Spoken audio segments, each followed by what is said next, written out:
위합니다. 오늘 시편 73편 말씀인데요. 본문 시편 기자의 의심으로부터 말씀이 시작되고 있습니다. 1절에 있는 말씀과 같이 하나님이 참으로 이스라엘 중 마음이 정결한 자에게 선을 행하시나 의심하는 그런 말로 말하고 있어요. 왜 이렇게 의심을 합니까? 그것은 악인이 형통한 것을 볼 때에 의심할 수밖에 없었다고 하는 거예요. 믿음의 사람들은 병들어서 골골대는데 악인들은 죽을 때에 고통 없이 죽는 것을 보면 하나님이 죄인을 벌하신다는 말씀이 합당한가? 그런 의심이 생겼다는 거죠. 물론 믿는 자의 질병이 이미 믿기 전에 요인이 있습니다. 그런가 하면 믿음의 사람은 겨우 입에 풀칠을 하고 사는데 악인들은 살이 쪄가지고 잘 먹어서 눈이 솟아나고 저들의 소득이 생각 이상으로 많은 것을 볼 때에 하나님은 의인에게 복을 주신다는 말씀이 맞나? 그런 의심이 생겼다는 것입니다. 그렇지만 이러한 의심은 아직 하나님 안의 부요를 잘 모르는, 그래서 악인을 부러워하는 그런 마음에서 생겨지는 것이죠. 그런가 하면 믿음의 사람들은 맡은 일을 착실하게 하고 있는데 악인들은 술수를 부리는 거예요. 그런데도 술수를 부리는 저 악인들은 지위가 높아지고 거만하게 큰 소리를 치게 되고 그럴 때에 하나님이 정말 교만한 자를 낮추신다는 것이 맞나? 이런 의심이 생겼다는 것입니다. 이런 의심은 사실 역사를 너무 짧은 안목에서 보기 때문에 생겨지는 것들이죠. 역사를 조금만 긴 안목으로 살핀다고 할 것 같으면 하나님은 역사 속에 공의를 행하시는 것이 뚜렷해집니다. 아직도 복음에 익숙하지 못하기 때문에 큰 소리를 치는 자들이 저들이 결국은 형편없이 되어질 것을 알게 되는 것입니다. 의심이라고 하는 것, 이것은 악인의 형통에서 주어진다 그랬는데 보다 더 깊은 이유가 있습니다. 의심은 질투심과 관계가 있어요. 3절 말씀에 보면 이는 내가 악인의 형통함을 보고 오만한 자를 질투하였으므로다 그랬습니다. 이 질투심에서부터 의심이 생기게 된다는 거예요. 질투심이라고 하는 게 뭡니까? 다른 사람과 비교해서 자기가 그보다 못하다 이런 생각을 가지게 되는 마음 아니에요. 그러나 이건 어리석은 자세인 것입니다.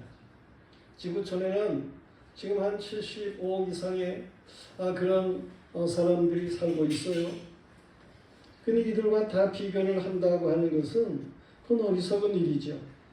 대한민국에만 해도 4천만이 넘는 사람들이 살고 있는데 저들과 다 비교를 하겠습니까? 그렇게 비교를 하면서 살아야 되겠어요? 비교를 해서 질투하는 것은 부정적이고 소모적이고 패배적일 수밖에 없습니다.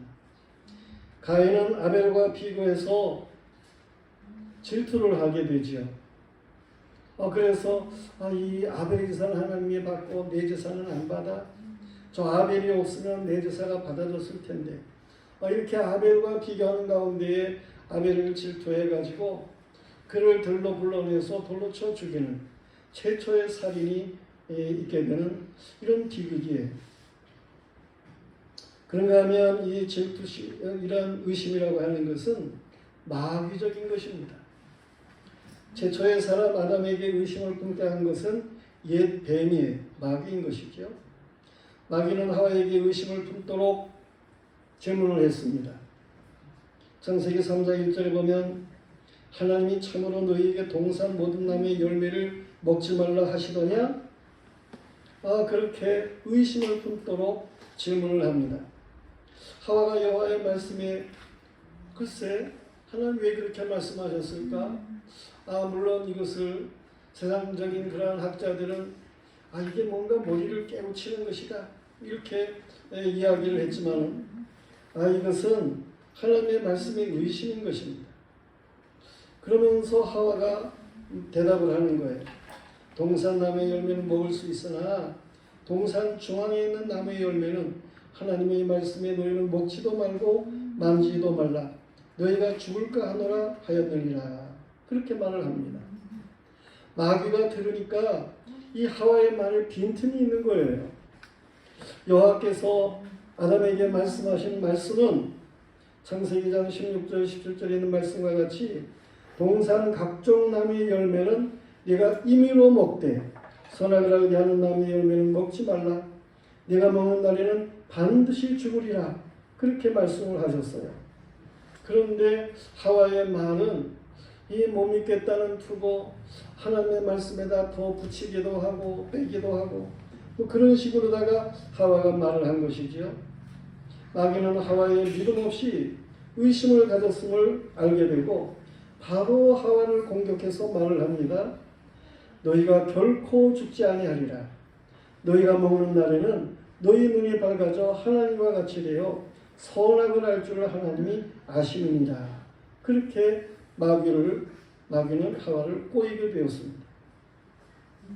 우리는 의심이 들게 하는 이 마귀의 도전을 주의해야 하는 거예요. 악한 그 마귀에게 속한 자들은 자꾸만 믿음의 사람들에게 의심이 나게 하는 그런 말들을 합니다. 그런 데에 우리가 빠져서는 안 된다. 그런 얘기입니다. 그런가 하면 의심이라고 하는 것은 영과 육의 갈등입니다. 사람은 영혼이 있고 육신이 있어요. 악한 세상만 보고 육신만 생각하면 하나님에 대해서 그리고 하나님의 말씀에 대해서 의심이 생기기 마련인 거예요.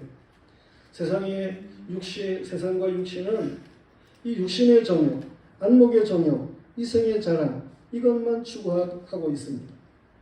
자기만 생각하는 무지한 세상 사람들의 말들은 하나같이 하나님은 없다고 말을 하고 하나님에게는 지식이 없다. 인생에 대한 지식이 없다. 그렇게 말들을 합니다. 그러나 우리는 이 영혼의 영원함을 위해서 살아가야 하는 거예요. 악인들의 형통을 보면서 의심이 생기는 사람은 13절에 있는 말씀과 같이 내가 내 마음을 깨끗하게 하며 내 손을 씻어 무죄하다 한 것이 실로 헛되도다. 이렇게 말하고 싶은 것이 목구멍까지 올라오고 그럴 거예요. 성도들이요, 역사 속에 많은 사람들이 예수를 믿으려다가 실족해서 돌아섰습니다. 한 부자 청년도 예수님에게 와가지고 내가 무엇을 해야 영생을 얻겠습니까? 이렇게 질문을 했습니다. 청년이 예수님을 찾아왔어요. 잘 찾아온 거죠. 영생에 대한 질문을 해요. 질문을 잘한 것이지요. 예수님께서 십계명을 지키라 말씀하십니다. 그랬더니 그 부자 청년이 나 그거 다 지켰어요. 어디서부터 다 지켰습니다. 그렇게 말을 해요. 그래서 예수님이 말씀하시기를 그러면 네 재산을 팔아가지고 그걸 다른 사람들에게 나눠주고 그리고 나를 쫓아라. 그렇게 예수님께서 말씀을 하셨습니다.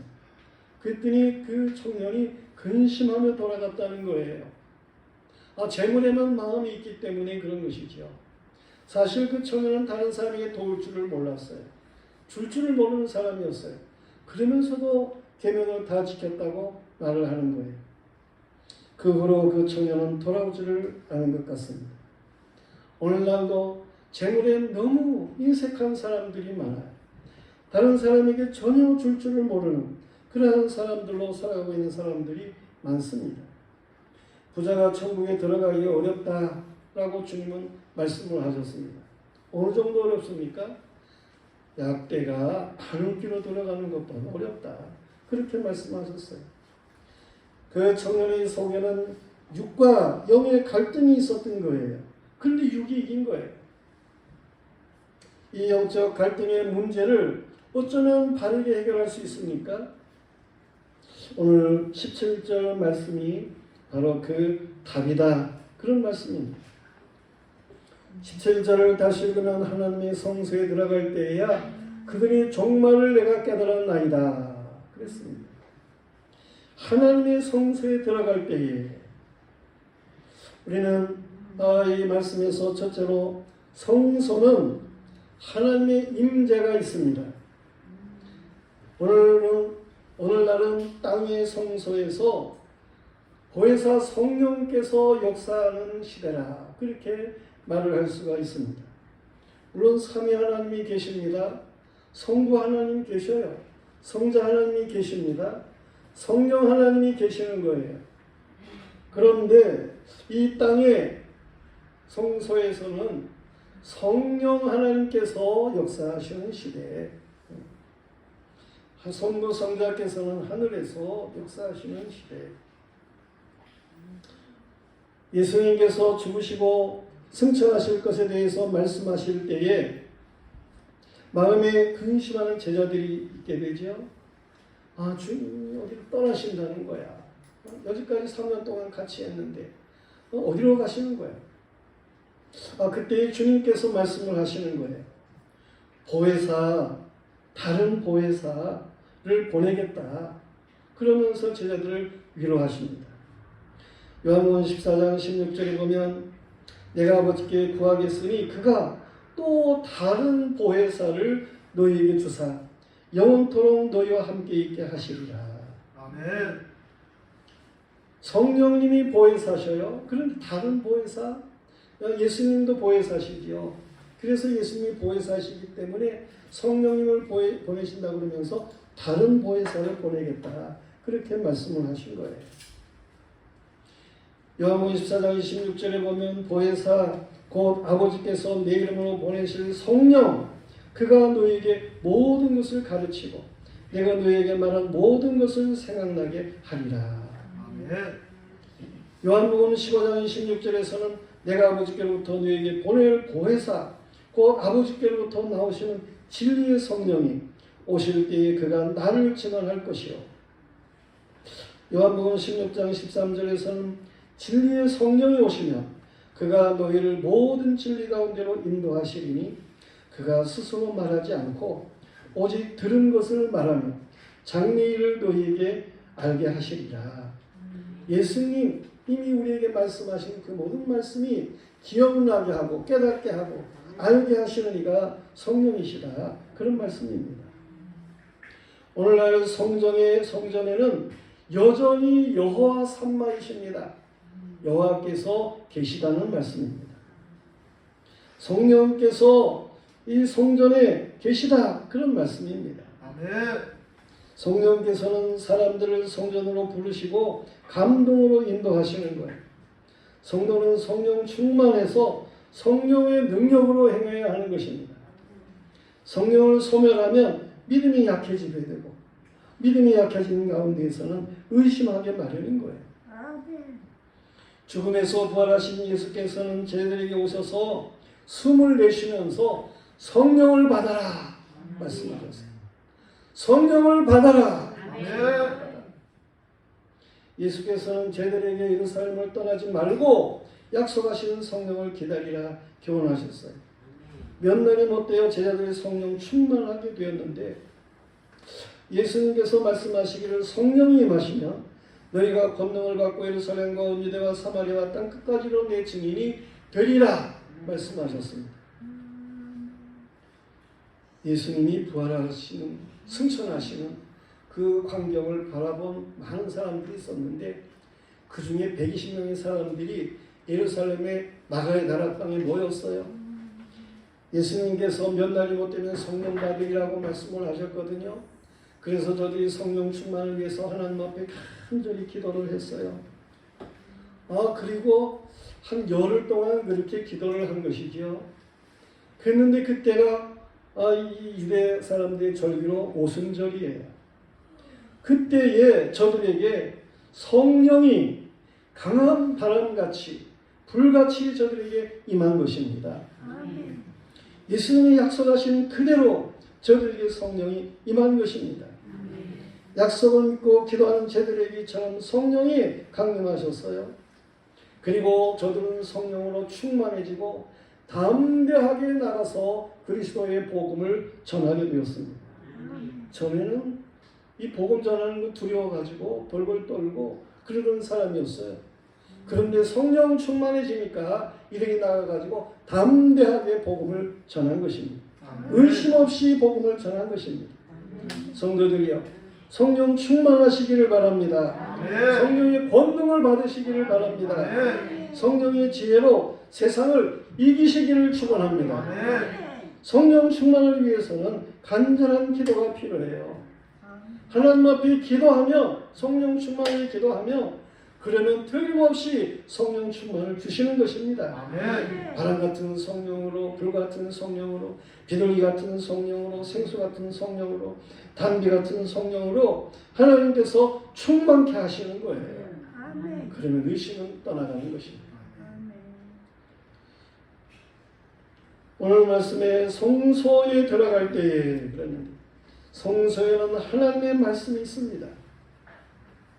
하나님의 말씀은 태초에 이미 계신 하나님의 영원에서부터 영원에 이르기까지 말씀을 주고 있습니다.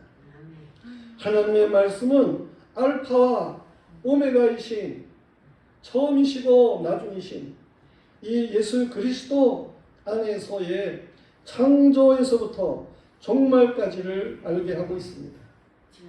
하나님의 말씀은 선한 사람의 천국과 악한 자들의 지옥에 대해서 그 결과를 알게 하고 있습니다.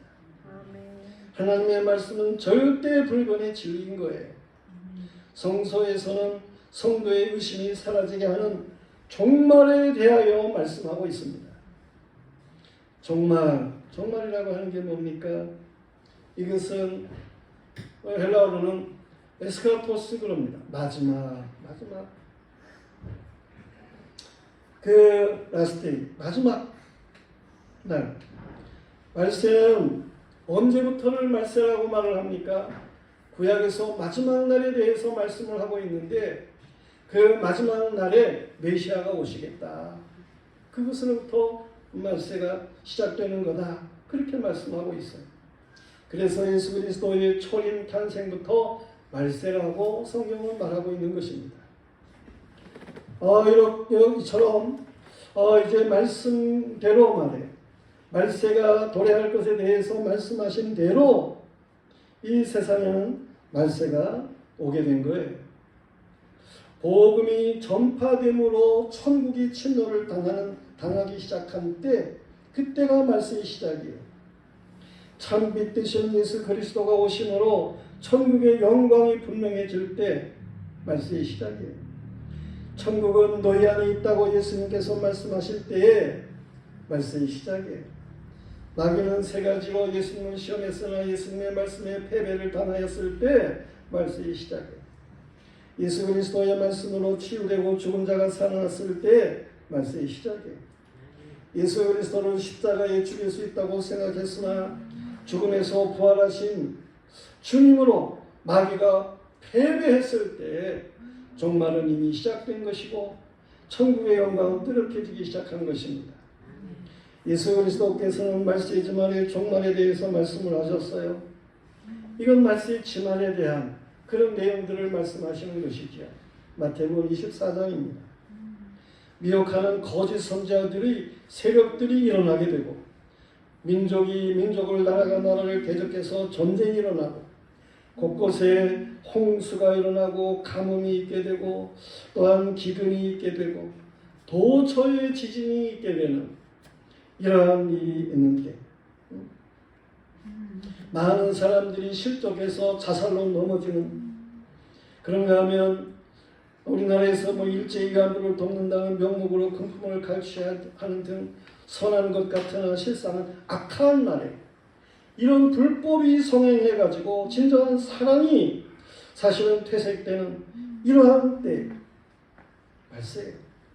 도덕과 교양을 가장한 거짓으로 믿는 자를 보기 어려운 때 우상의 멸망에 가증한 것이 서지 못할 곳인 성전에 서는 이러한 일이 있을 때, 우상이 성전에 세워지는 때만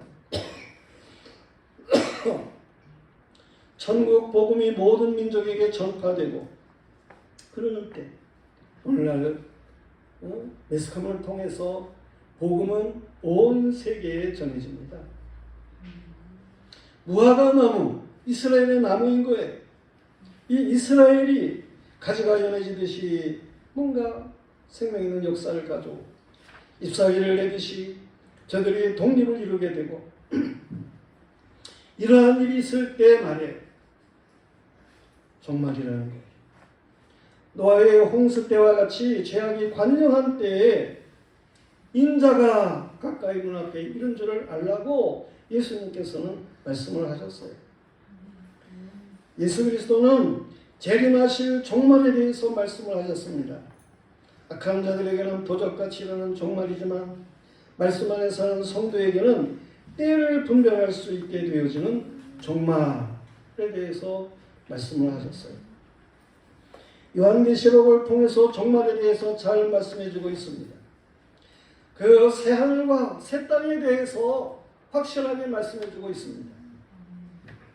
의인과 악인의 종말은 이미 주어진 말씀 안에 분명한 거예요. 아멘. 성도들이요, 그리스도 예수 안에 있는 말씀은 막연한 게 아닙니다. 예수 안에서 우리에게 주시는 믿음, 막연한 것이어서는 안 되는 것입니다. 계시를 따라 알고 믿는 것입니다. 믿음 안에 안식과 확신이 있습니다. 종말에 대한 말씀이 분명한 것이, 진리의 말씀이 전파되는 것이 성소인 것입니다.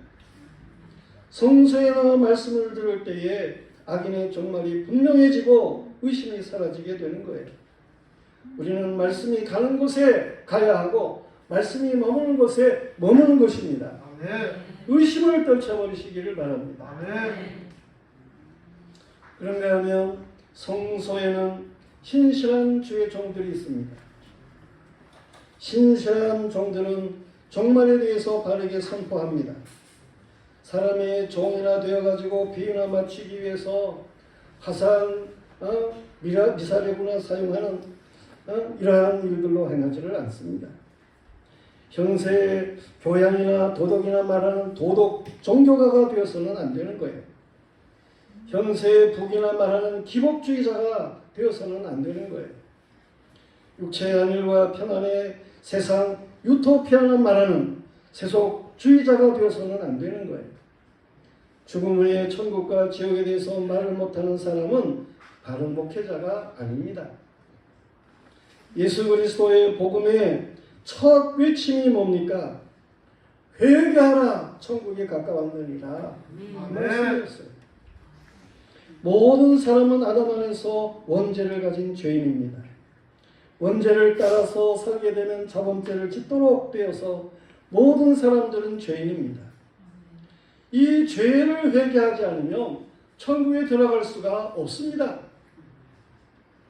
회개하지 않는 죄인은 참으로 미끄러운 곳에 두시며 파면에 던지는 겁니다. 저들은 갑자기 황폐되고 놀랄 정도로 전멸합니다. 계시록 21장 8절에서도 보면 두려워하는 자들과 믿지 않는 자들과 흉악한 자들과 살인자들과 음행하는 자들과 점술가들과 우상숭배자들과 거짓말하는 모든 자들은 불과 유황으로 타는 곳에 던져지니 이것이 둘째 사망이라 그랬습니다. 육신이 죽는 것으로 끝이 아니에요. 영원이 있습니다. 이 영원이라고 하는 것은 믿는 자나 안 믿는 자나 다 영원합니다. 어떻게 영원합니까? 선을 행한 사람, 예수 안에서 믿음을 가지고 선을 행한 사람은 영생의 부활로, 예수를 믿지 않고 악을 행한 이 죄인들, 이 불의한 악인들은 심판의 부활로 지옥의 형벌을 영원히 받는 거예요. 마음의 의심을 품고 방황하던 죄인들은 마음에 찔림이 있어야 하는 것입니다. 죄악 가운데 있으면 망하는 거예요. 마음에 찔림이 있어야 하는 것입니다. 땅의 것밖에 모르는 자신의 우매무지함을 알아야 하는 것입니다. 악인은 먹고 마신 밖에 모르는 짐승과 다를 바가 없다는 사실을 알아야 되는 것입니다. 성도들이여, 주께서 우리의 오른손을 붙드심을 믿으시기를 바랍니다. 아멘. 주의 경험이 저와 여러분을 후일의 영광으로 인도하고 있음을 아시기를 바랍니다. 아멘. 하늘과 땅에는 여호와께서 주재하십니다. 주밖에는 우리의 사모할 리가 없는 것입니다. 아멘. 오직 예수에, 오직 예수. 아멘. 우리는 죄악을 회개해야 하는 거예요. 옛사람이 변해서 그리스도 안에서 새 사람이 되어야 하는 것입니다. 성소 안에 있는 저와 여러분의 삶이 의심의 사람들에게 그 의심을 무장해제시키도록 말이에요. 의심으로 무장하고 살아가는 저들에게 그 의심을 버리게 하는 그런 본을 우리가 보일 수 있어야 돼요. 예수님 안에서 믿음으로 담대하게 살아가는, 천국의 영광의 소망을 가지고 살아가는 이 일로 다른 사람의 의심까지도 떨쳐버리는 이러한 믿음의 사람들이 되어야 되는 것입니다. 아멘. 이들이 성소에 있는 사람들이에요. 우리는 악인과 의인의 종말을 분명히 하는 성소에 들어왔음을 감사해야 합니다. 우리는 보혜사 성령께서 감동 주심을 감사해야 하는 것입니다. 아멘. 우리는 예수 그리스도의 십자가의 죄를 전가한 구원받은 백성인 것을 확신해야 하는 것입니다. 우리는 체험 있는 신앙으로 영생을 확신해야 하는 것입니다. 아멘. 우리의 여호와 하나님이 반석되심으로 의심은 사라지고 굳건하게 세워짐을 가지고 살아가는 믿음의 사람들이어야 하는 것입니다. 아멘. 하나님께로 가까이 함이 복입니다. 아멘. 하나님을 찬양해야 됩니다. 하나님을 체험하고 그 믿음의 역사를 체험하고 말이에요. 그래서 하나님 앞에 찬양할 수 있는 사람, 이들이 또한 여호와를 전파할 수 있는 사람들인 것입니다. 아멘. 우리 모두 하나님을 찬양하며 전파하는 신앙이기를 주님의 이름으로 축원합니다. 아멘. 시간 우리가